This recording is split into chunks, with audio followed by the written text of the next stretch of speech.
luxury market bounced back with 17 contracts signed at 4 million and above. If we take a look at this market pulse for Brooklyn, we will see this is rising even higher than in Manhattan while we're in this period. Sellers after the spring, fall is definitely your best market to list. Welcome to this week's look at the state of the New York City real estate market, where I take a look at the luxury market, the Manhattan market, and the Brooklyn market. I do it because I want you to be informed. It never hurts when you're a consumer to be informed. Welcome to this week's look at the state of the New York City real estate market. This is for the week of August 7th to the 13th. We're going to be taking a look at what happened last week in the luxury market, the Manhattan market, and the Brooklyn market. Then I'm going to be summing it all up for you, giving you my thoughts, my takeaways for sellers and buyers. This is a very challenging market right now, so be sure you stick around for that.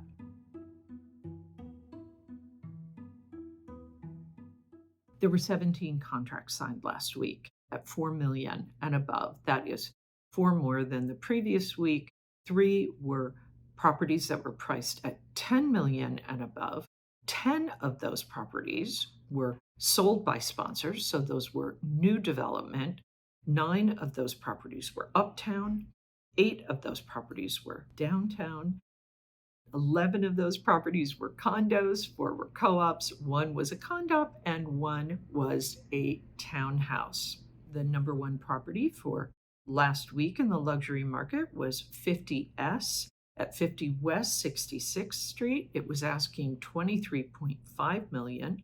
It is a little over 3,500 square feet. It has 4 bedrooms and 4.5 bathrooms. It has Central Park views, 14-foot ceilings, and a 141 square foot loggia that is accessed off the living room and the eat-in kitchen.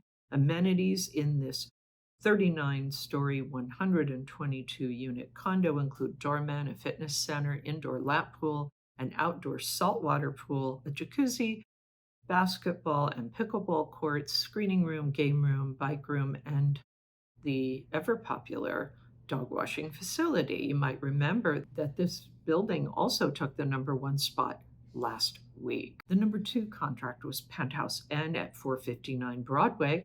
It was asking $16.9 million, reduced from $18.75 million when it went on the market last October. This duplex penthouse co-op has 3 bedrooms, 3.5 bathrooms, plus 13-foot ceilings and exposed brick walls. Upstairs, it has a glass-enclosed pavilion opening onto a landscape rooftop terrace with a 4-foot deep pool, jacuzzi, and outdoor kitchen. The seller paid $16 million in 2017. The building has no amenities. We're going to shift over now and take a look at the stats for the luxury market for last week. The total weekly asking price sales volume, 135,440,000. Average asking price, 7,967,059. Median asking price, 5,950,000. Average discount from original ask to last asking price, 3%. Average days on market, 617. That's it for the luxury market. If you have any questions, please be sure to post those below. Now we're going to take a look at what happened in Manhattan. As before, please stick around until the end when I give you my thoughts and takeaways. This is going to be especially important if you're a buyer or a seller in this very challenging market.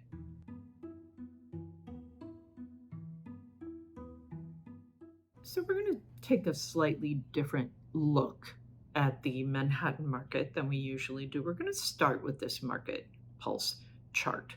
And we're going to see that it really looks like this market pulse is rising. And as I've said before, it would suggest that this is a stronger market.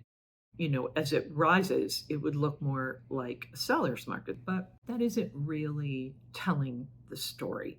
If we look at the other factors, we can see why this is not really truly a seller's market, and we can't really rely on this market pulse chart to give us the whole story. So we're going to take a look now at this liquidity pace. We can see that the liquidity, which is the contract activity that is being signed for over the last 30 days, 767. The average for August is usually around 800. So we're low. If we think about where we were in May, that was 1100. So we're definitely, we're down. And we can even see that from the monthly contract activity if we look at it a little bit more detail here in this monthly contract activity chart. If we look at the supply for the month, 988, again, like we're really kind of falling short if we think about kind of where we need to be. We're definitely kind of coming up short. So we're down. When we look at that market pulse, we have to really think about putting this whole thing together as a puzzle. And if you look at the supply and the demand, you can see that the supply is falling faster than the demand. A lot of sellers have taken their properties off the market while they're waiting for the market to kind of wake up in the fall. We'll talk more about the fall market at the end of this report, but for right now, we're in these last few weeks of this kind of seasonal slowdown. We can see that reflected in the data. All right, no need to really, spend too much more time on this. We kind of are where we are. What I can say, sum it up for Manhattan, we are in a pretty challenging market for sellers in Manhattan. It's a little different in Brooklyn. We're going to shift over, take a look at that right now. If you have any questions, please be sure to post those below.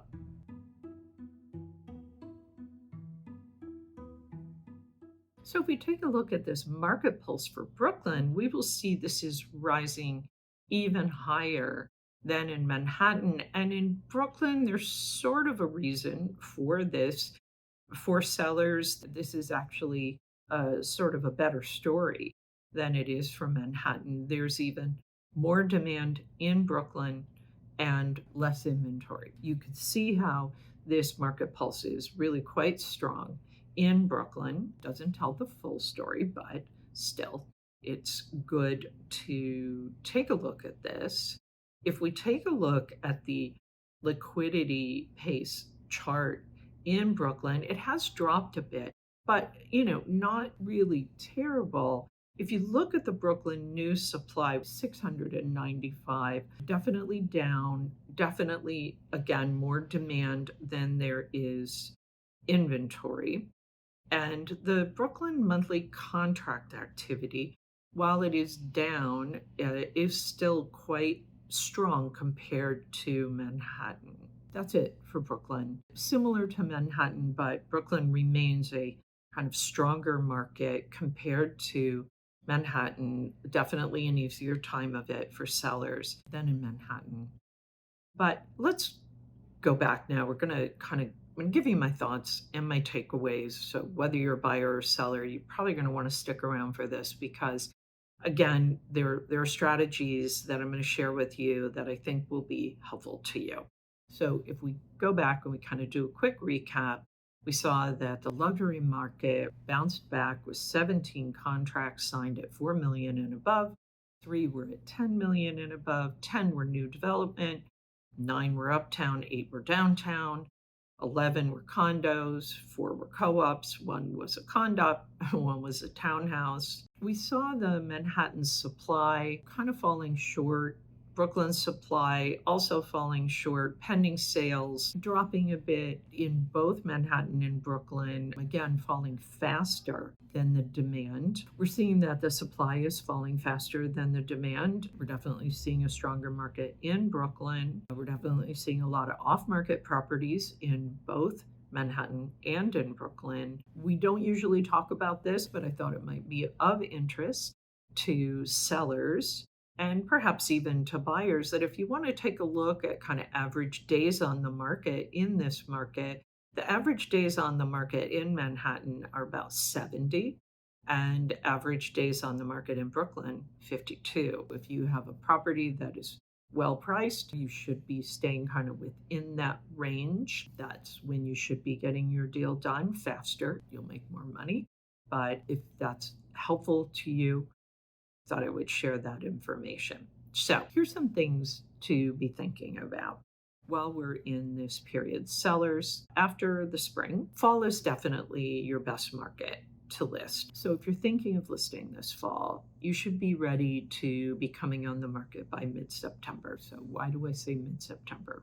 Because historically, most contracts are signed in October, November, and most buyers need about 30 days. They need to look, and then they need to make their decision. So use this time to prepare your property, declutter, repair, deep clean, clean your windows, etc., etc. Schedule your photos, your floor plan, videos. Work with your broker to make sure you're setting a realistic asking price, one that is in alignment with the market. We've talked about days on market being an important thing, getting your deal done within the first 30 days, because that's when you make the most money. Remember, too, that the asking price is part of the overall strategy, designed to get buyers excited to come and see your property as soon as it hits the market, get them making competitive offers. People that I've been talking to have been asking, well, maybe I should wait. Maybe the fall won't be a good market, or maybe it will be. If I don't want to sell in the fall, maybe I'll just wait till next spring. What do you think about that? Historically, yes, you could wait. The spring is actually the best time to sell. The tricky thing about next spring is that it is going to be a presidential election year. And historically, presidential election years create uncertainty, and typically it creates a kind of a pullback in real estate sales. A lot of buyers pull back. They don't want to make decisions. And so that has never really been that great for the real estate market. You may want to think about that, whether you want to try to get your deal done now in the fall and get it over with, so that you don't have to stick around and see kind of what happens and how things all play out, and face more uncertainties as we go forward. But it's totally up to you. Buyers, you are in a very unique time. Your window of opportunity is now, and will probably remain so for the next few weeks, with this combination of low inventory, things being relatively slow. You don't have a lot of competition because there are a lot of buyers who are not really in the market right now, and you have a lot of sellers who've been on the market for a while. So this is your moment. You probably will not see this last much into the fall. You surely will not. This window will close once we start seeing more inventory and more buyers coming into the market over the next probably 3 weeks. If you're a really serious buyer and you really want to hit it at its very lowest point, this is probably your moment to do so. For leverage, I would be looking at those properties that have been out on the market for quite a while, 120 days or more. That is my advice to buyers. That's it for this week's look at the state of the New York City real estate market. As always, I would like to thank Urban Digs and the Olshan Luxury Report. The work that they do helps me to help you to make great decisions. I'll be back next week with the very latest news on what's happening in the New York City real estate market. In the meantime, take care.